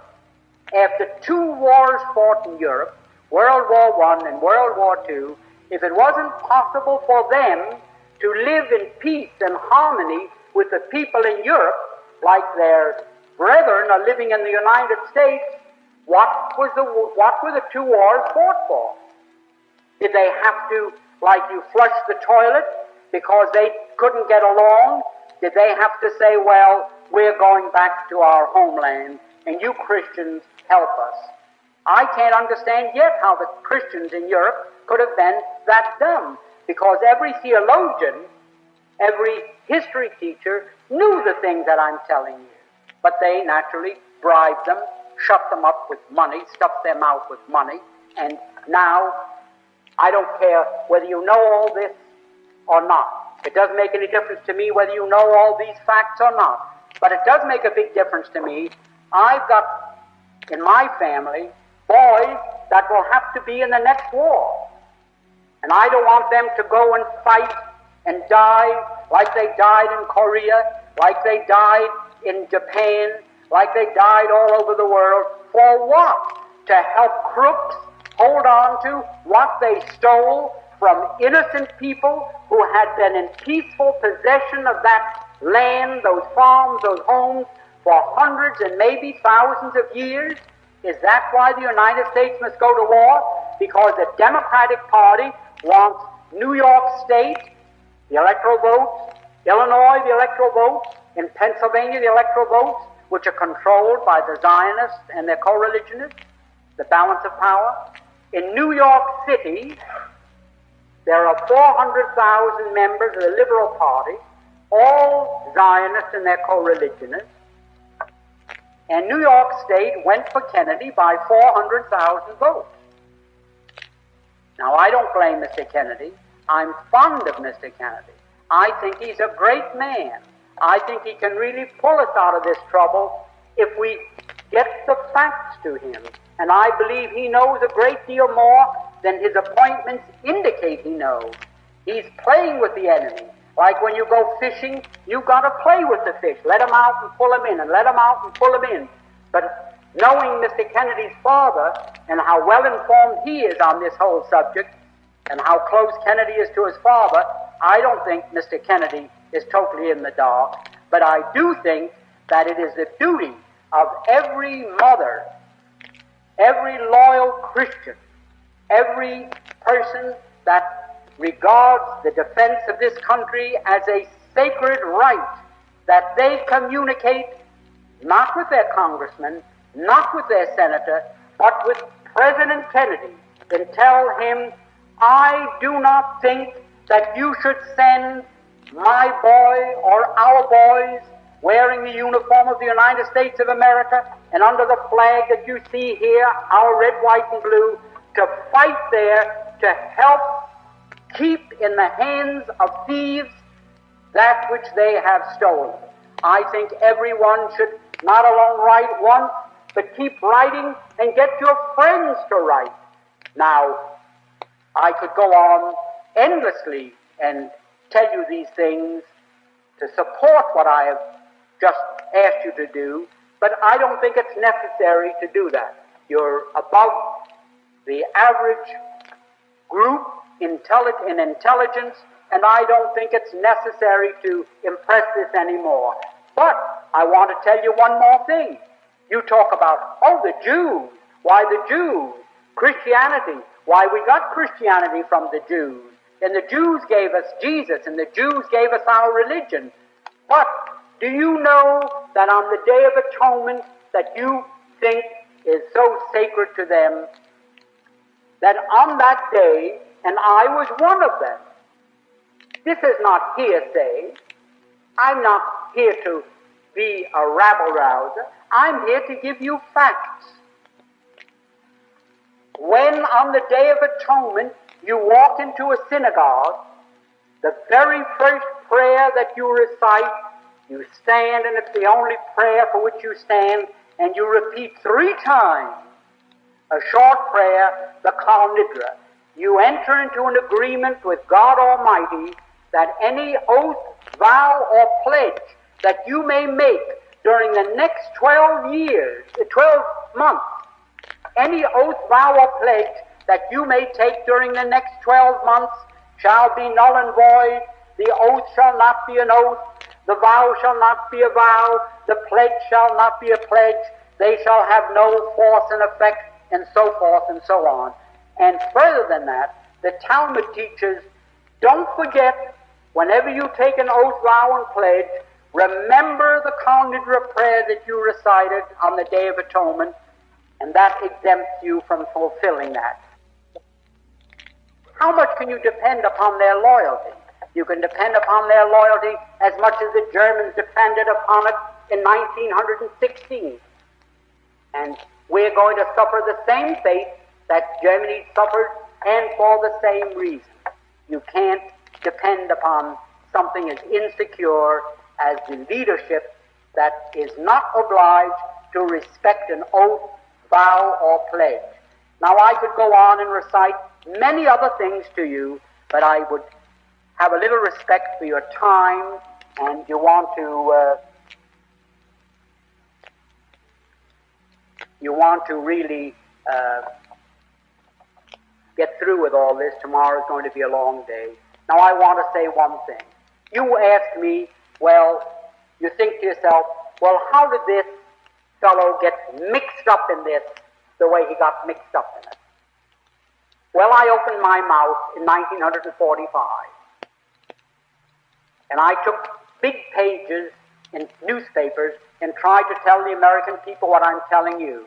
And one newspaper after another refused the advertisement. And when I couldn't find a newspaper to take them, I paid cash, not credit. What happened? My lawyer told me, well, there's an editor over in Jersey with a paper. He'll take your announcement. So I was brought together with Mr. McGinley, and that's how I met him. So somebody told me, the lawyer who introduced me, who was the son of the dean of the Methodist bishops, he said, well, I think he's a little anti-Semitic. I don't know whether I can get him over here. So we brought him over to my apartment, and we hit it off wonderfully, and have since then. Now, I say this, and I say it without any qualification, I say it without any reservation, and I say it without any hesitation. If it wasn't for the work that Mr. Conde McGinley did with common sense, he's been sending out from 1,800,000 to 2 million every year. If it wasn't the work that he'd been doing, sending those out for 15 years now, we would already be a communist country. Nobody has done what he did to light fires. Many of the other active persons in this fight learned all about it for the first time through common sense. Now, I have been very active in helping him all I could. I'm not as flush as I was. I cannot go on spending the money. I'm not going to take up a collection, don't worry. I see 5 people getting up to leave. I haven't got the money that I used to spend. I used to print 250,000 of them out of my own pocket and send them out. Mr. McGinley, when I first met him, had maybe 5,000 printed and circulated them locally. So I said, with what you know and what I know, we can really do a good job. So I started printing in outside shops and big newspaper companies 250,000 and paid for them. Well, there's always a bottom to the barrel. I suppose we've all reached that time. Well, I'm not so poor that I can't live without working, and that's what worries the Anti-Defamation League. I can just get by without going and asking for a job or getting on the bread line. But Mr. McGinley is working, he's sick in bed, and he's going at this stronger than ever. And all I want to say is that they want to close up common sense more than any other single thing in the whole world as a death blow to the fight Christians are making to survive. So I want to just tell you this. All they do is circulate rumors. Mr. Benjamin H. Freedman, the wealthy backer of common sense. Well, the reason they do that is to discourage the people in the United States. Don't send any money to common sense. They don't need it. They've got the wealthy Mr. Freedman as a backer. That all has strategy. They don't want to advertise me so that people that have real estate or securities to sell will come and call on me. They just want people to lay off common sense. And all I'm telling you is, I do try to help them, but I haven't been able to, and I'll be very honest. One thing I won't do is lie. In the last year, I've had so much sickness in my family that I could not give him $1. How he managed to survive, I don't know. God alone knows, and he must be in God's care, because how he pulled through with his sickness and with his financial trouble, I don't know. But that press is working, and every 2 weeks, about 100, 150,000 of common sense go out with a new message. And if that information could be multiplied, if people that now get it could buy 10 or 25 or 50, give them around, plow that field, sow those seeds. You don't know which will take root. But for God's sake, this is our last chance. And I know there are many other people in the field that are doing wonderful work. Mr. Goff, Mrs. Elizabeth Dilling, there are many, but none of them can say that they send out close to 2 million for 15 years and at $1 a year. I've had almost fist fights with Mr. McGinley. Why don't you raise that to $3? How can he send out 24 at $1, and then when he gets a new subscriber, he'll give them $2 or $3 worth of circulars? And I would say that if there's one man that we want to keep into this fight, it's Conley McGinley. And rather than buy lipstick or cigarettes or whiskey, rather than bet on racehorses, go out and pay, I don't know what you call it, to play golf. You pay something to hit the ball, a tee fee or something. A green fee, thanks. I never played golf yet. I got a ball, so why chase after one? So anyhow, I'm telling you, if you want to make a sacrifice, if you want to make last year's slip do again, if you want to alter a dress to make it do again this year, if men, instead of going out and seeing a new necktie, you forego that necktie, keep poor Mr. McGinley, number one, alive. He's on his, maybe his deathbed. Nobody knows. He's very, very sick. Very sick. And number two, keep him in this fight. There's somebody here identified with that operation, so I wouldn't dare tell an untruth. I respect that person's confidence in me, but every day they owe more and more money to their creditors, and the time is going to come when they will be shut down, because there is no such animal as a wealthy Mr. Freedman to pick up the check for them. That day is gone. I have my own responsibilities, and I'm glad to make both ends meet, and thank God for that. I will say that since 1933, I have spent of my lifetime's accumulations of hard work, according to the Department of Justice, who investigated me to convince themselves I wasn't an Arab propagandist receiving money from the Grand Mufti, I have spent $2,400,000 and some odd that I accumulated through hard work. And I think it's time that a few of the other people picked up the check. And I will say, I found it very hard and very sad to do, because people said, why that Jew, why those Jew bastards, they're always the same, or goddamn Jew, you can't trust him, or what is he coming around here for, to go and report me to the Anti-Defamation League? And I had a tough time, so I said, sign off, I'm just working with Mr. McGinley. And I will admit that people who are in a position to assess my integrity, like Mr. Alan Zoll here and others, have all come around and said, some of them, in so many words, well, you have sure been a damn fool. I really threw myself into this fight, and I'm going to do it as long as the breath of life is left in me, and all I'm asking you all to do is buy one less pack of cigarettes a week. You ladies buy one less lipstick a month, and keep common sense afloat. Because if it sinks, Christianity will sink with it. And mark my words, I hope it will never come to pass. But if you don't, you will see it come to pass. Now, is there anyone who would like to ask me a question? I'd like you to ask anything that's on your conscience, no matter what it is. All right, I'll comment on that. Now, I don't want to get into this question. It's rather deep, but you all have a very high degree of intelligence, so I'm going to make an attempt.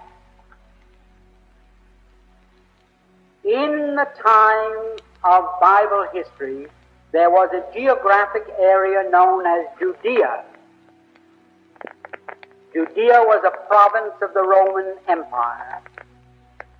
Now, a person who lived in Judea was known as a Judean, and in Latin it was Judaeus, and in Greek it was Judaios. Those are the two words, Greek and Latin, for a Judean. Now, the word in Latin and Greek, there is no such letter as J, and the first syllable of Judaeus and Judaios starts Jew. Now, when the Bible was written, it was first written in Greek, Latin, Canantic, Syriac, Aramaic, all those languages. Never was the word Jew in any of them, because the word didn't exist. Judea was the country, and the people were Judeans, and Jesus was referred to only as a Judean. I have seen those the earliest scripts available. I'm always at the American Bible Society, and there was no such thing. In 1345, a man by the name of Wycliffe in England thought it was time to translate the Bible into English. There was no English edition of the Bible because who the devil could read? It was only the educated church people who could read Latin and Greek, Syriac, Aramaic, and the other languages. Anyhow, Wycliffe thought, I'm going to make this translation into English. And he did. But in it, he had to look around for some word for Judaeus and Judaios. There was no English word because Judea had passed out of existence. There was no Judea. People had long ago forgotten that. So he, in the first translation, used a word in referring to Jesus as G-Y-U, Jew. The first translation of the Bible, of the Scriptures into English, Jesus was referred to as G-Y-U, Jew. There was no printing press. Now, between 1345 and the 17th century, when the printing press came into use, that word passed through so many changes. I have them all here. If you want, I can read them to you. I will.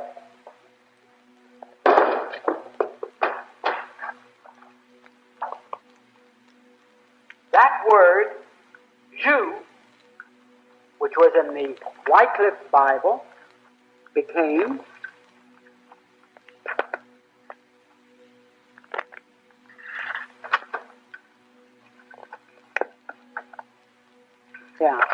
it was first G-Y-U, Jew, then G-I-U, Jew, then I-U, Jew, because the I in Latin is pronounced like the J, like Julius Caesar is I-U-L. There is no J in Latin.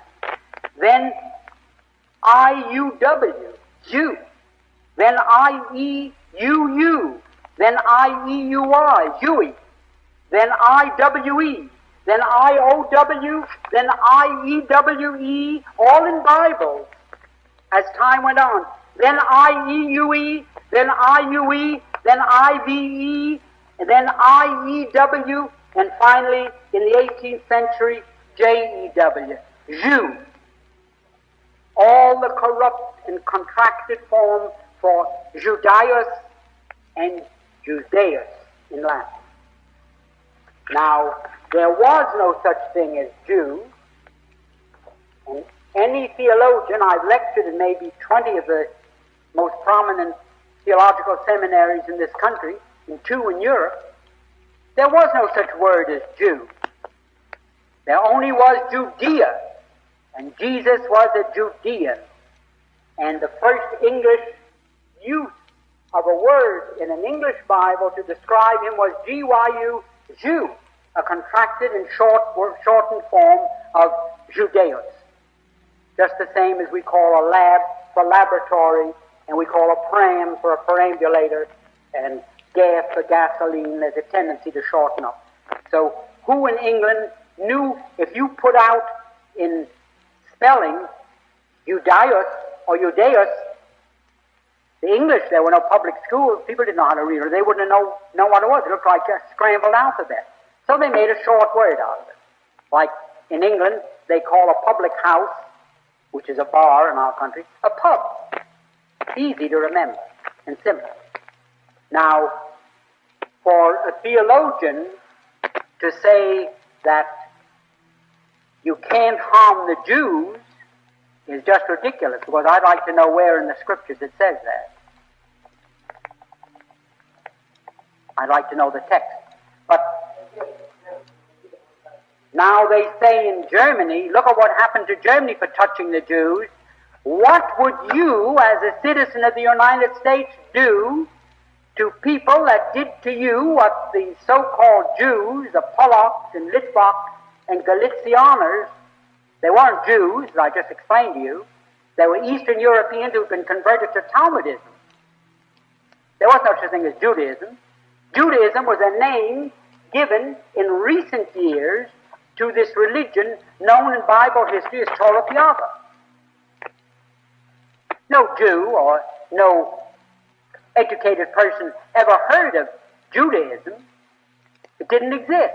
They pulled it out of the air, a meaningless word, just like anti-Semitic.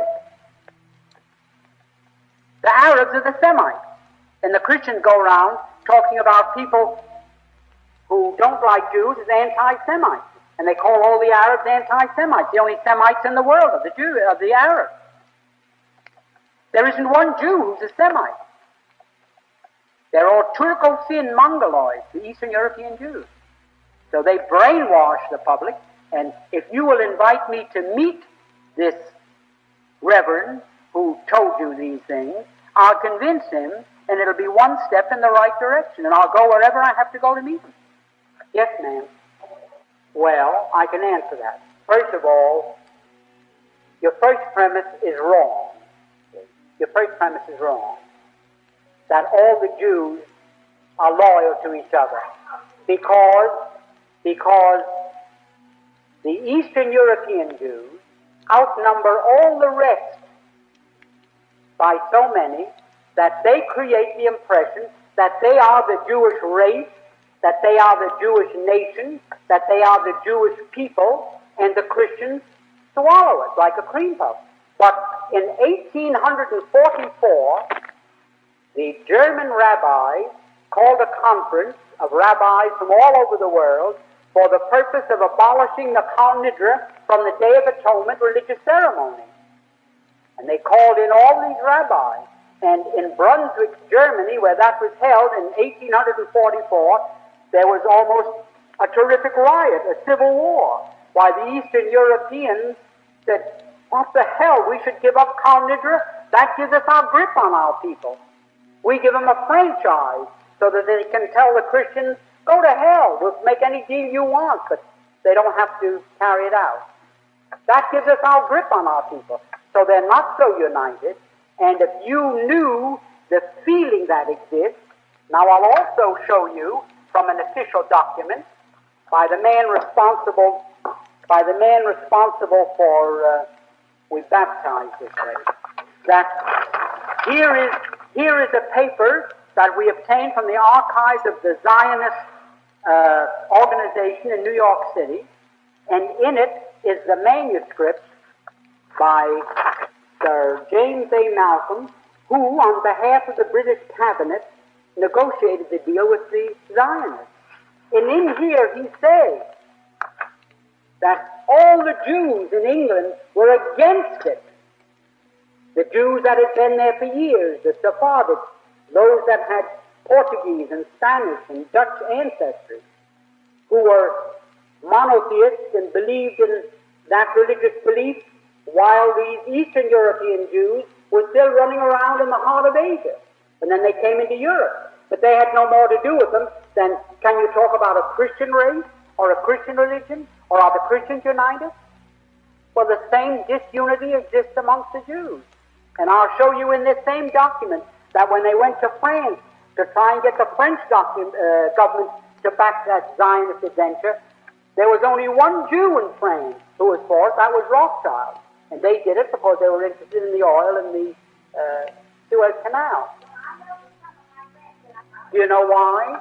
Do you know why? Because if they don't, they're dead ducks. They come around and they tell you how much you must give. And if you don't, oh, you're anti-Semitic. Then none of their friends will have anything to do with them, and they start a smear campaign, and you've got to give. In New York City, in the Garment Center, there are 12 manufacturers in the building, and when the drive is on to sell Israel bombs, the United Jewish Drive, they put a big scoreboard with the names of the firms, and opposite them, as you make the amount they put you down for, they put a gold star. And the buyers are told, when you come into that building to call on someone and they haven't got a gold star, go up and tell them you won't buy from them until they have a gold star. Blackmail. I don't know what else you can call it. Then what do they do? They tell you it's for humanitarian purposes, and they've sent maybe $8 billion to Israel, tax-exempt, tax-deductible. So if they hadn't sent that $8 billion to Israel, $7 billion of it would have gone into the United States Treasury as income tax. So what happens? That $7 billion deficit, that air pocket, the dumb Christians have to make up. They put a bigger tax on gas or bread or corporation tax. Somebody has to pay the housekeeping expenses for the government. So why do you let these people spend their money over there to buy guns, to drive people out of their ancient homeland, and you say, oh, well, the poor Jews, they have no place to go, and they're persecuted all their life. They've never been persecuted for religion. And I wish I had 2 rows of rabbis here to challenge me. Never once in all history have they been persecuted for their religion. You know why the Jews were driven out of England? You know they were. In Edward I in 1285, and they never came back until the Cromwell Revolution, which was financed by the Rothschilds. For 400 years there wasn't a Jew. But you know why they were driven out of? Because in the Christian faith and the Muslim faith, it's a sin to charge rent for the use of money. In other words, what we call interest is a sin. So the Jews had a monopoly in England, and they charged so much interest, and when the lords and dukes couldn't pay, they foreclosed.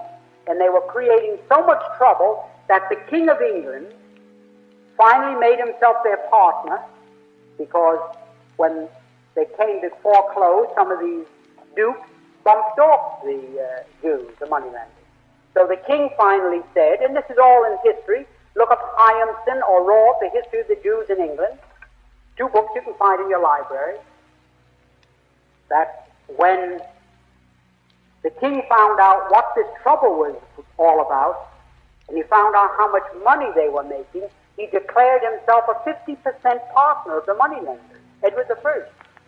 And for many years, 1/3 of the revenue of the British Treasury came from the 50% interest in money lending by the Jews. But it got worse and worse, so much worse, that they kept up this idea of bumping off the money lenders. And then the King of England said, well, I declare myself the heir of all the money lenders. If they're bumped off, you got to pay me, I'm his sole heir. So that made so much trouble because the king had to go out and collect it with an army that he told the Jews, get the hell out of here. And he gave every Jew, there were 15,000 of them, they had to get out, and they went across to Ireland. And that's how Ireland got into the United Kingdom.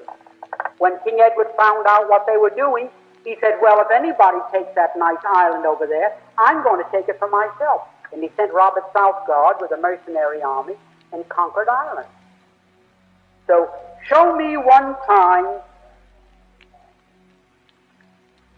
there is no case in all history that I know about where a Jew was persecuted in any country because he went home and put on those things, the Tallis and Trillim, and said Shema Yisrael, instead of going into a church and saying Our Father in heaven.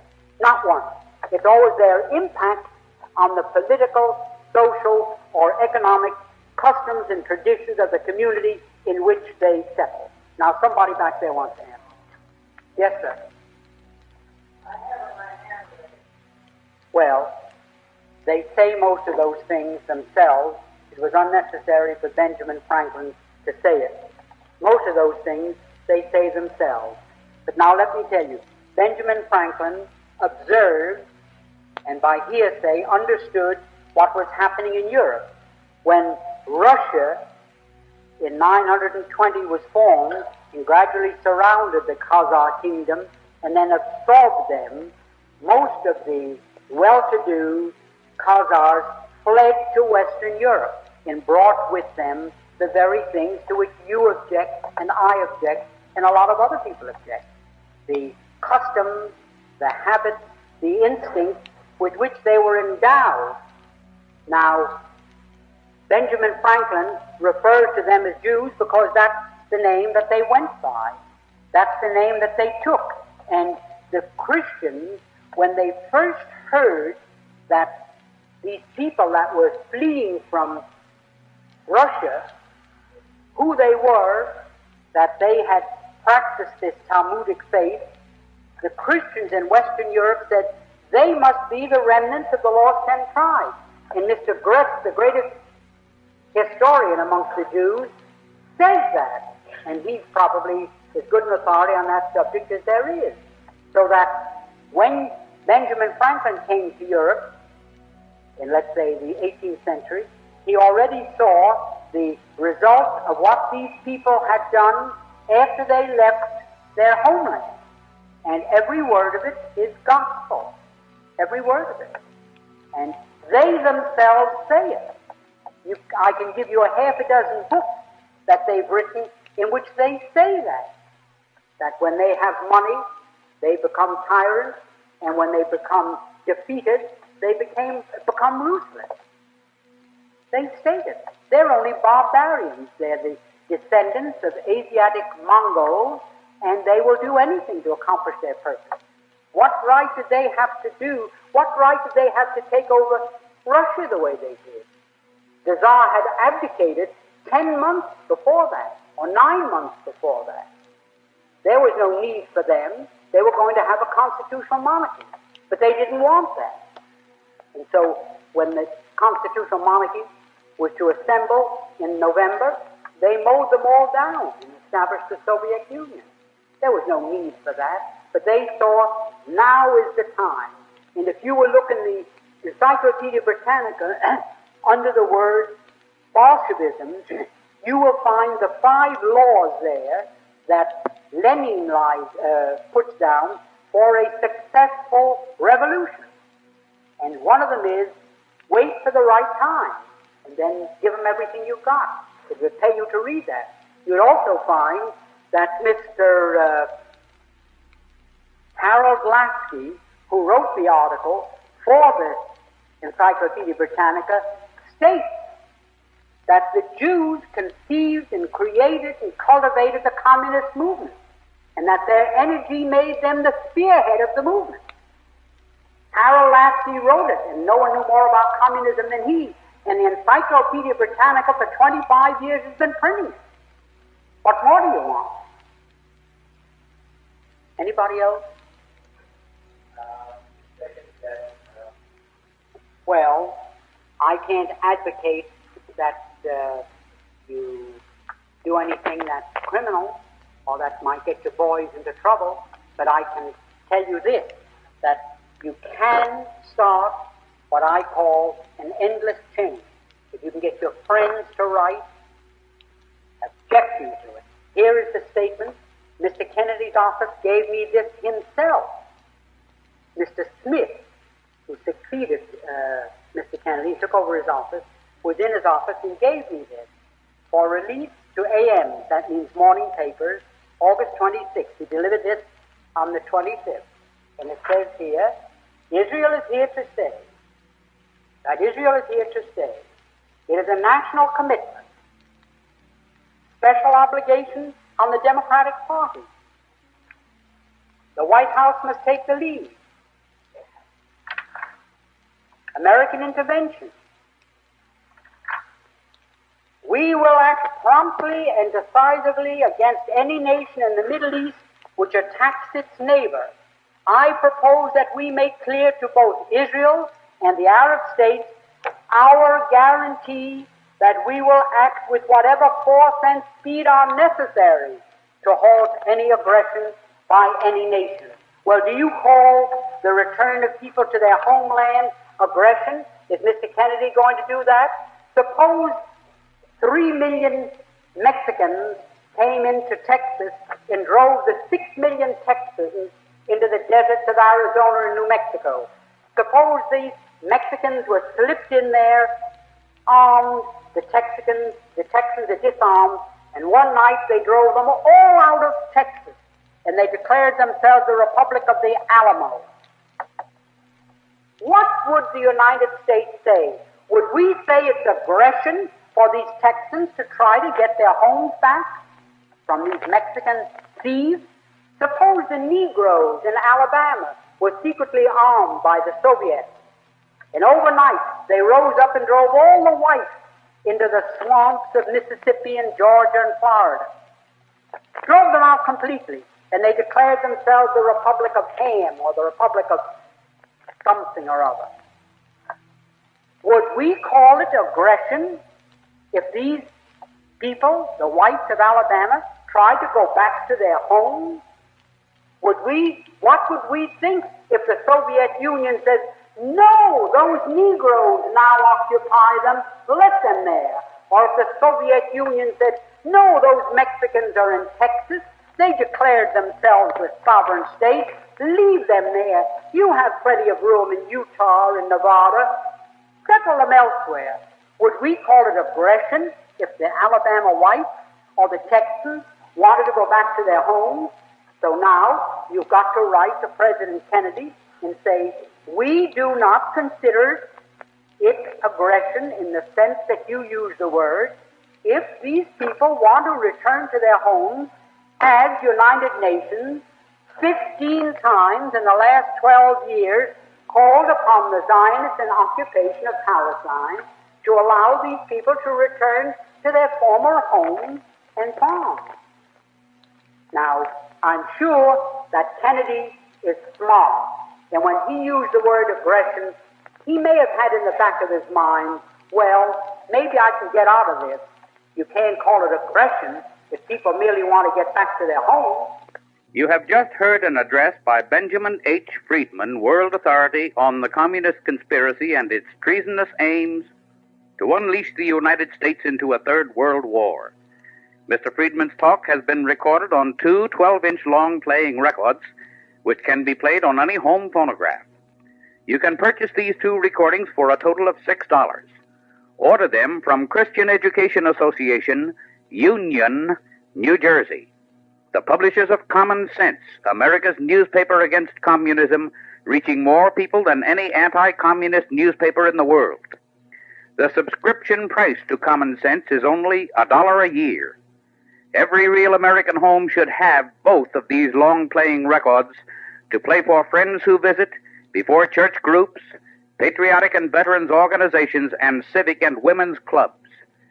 The address for your two recordings is on the label of the record you just heard, but we repeat it now for your convenience to get your copies of this, the Third World War. Mail your check or money order to Christian Education Association, Union, New Jersey.